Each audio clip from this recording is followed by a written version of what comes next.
স্থানীয় সরকার ও ক্রীড়া উপদেষ্টার সাবেক এপিএস মোয়াজ্জেম হোসেন, স্বাস্থ্য উপদেষ্টার সাবেক ব্যক্তিগত কর্মকর্তা তুহিন ফারাবী এবং জাতীয় নাগরিক পার্টি এনসিপির সাবেক যুগ্ম সদস্য সচিব গাজী সালাউদ্দিন তানভীরকে জিজ্ঞাসাবাদের জন্য তলব করেছে দুদক।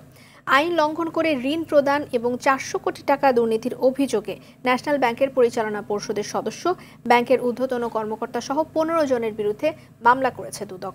আতিকা রহমানের রিপোর্ট।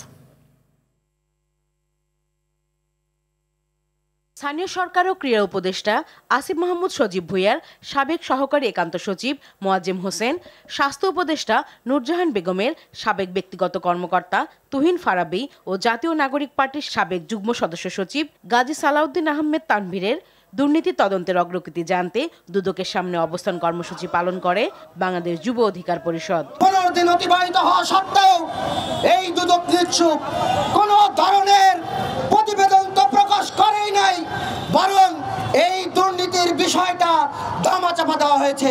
এরপর দুদক মহাপরিচালক আক্তার হোসেন সংবাদ সম্মেলনে জানান, দুই উপদেষ্টা সাবেক এপিএস ও এনসিপির সাবেক নেতার বিরুদ্ধে তদন্ত চলছে।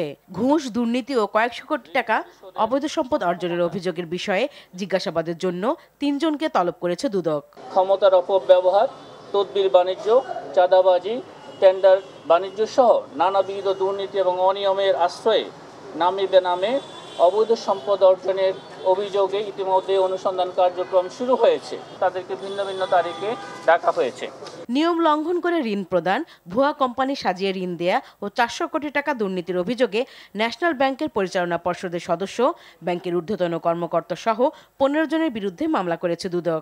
ঋণের কিস্তি প্রদান, এলসি সহ মঞ্জুরিপত্রের শর্ত ভঙ্গ করে মানি লন্ডারিং অপরাধ সহ প্রতিষ্ঠানের অনুকূলে প্রদানকৃত মোট ঋণের 404 কোটি টাকা আত্মসাৎ তথা রাষ্ট্রীয় ক্ষতি সাধন করার অপরাধ অনুসন্ধানকালে প্রমাণিত হওয়ায় ন্যাশনাল ব্যাংক লিমিটেডের কর্মকর্তা, কর্মচারীবৃন্দ এবং পরিচালনা পর্ষদের একটি মামলা রুজু হয়েছে। এই মামলায় সংশ্লিষ্ট আরও কয়েকজনকে জিজ্ঞাসাবাদের জন্য দুদকে ডাকা হবে। তাকে 22 তারিখে ডাকা। আতিকা রহমান, RTV, ঢাকা।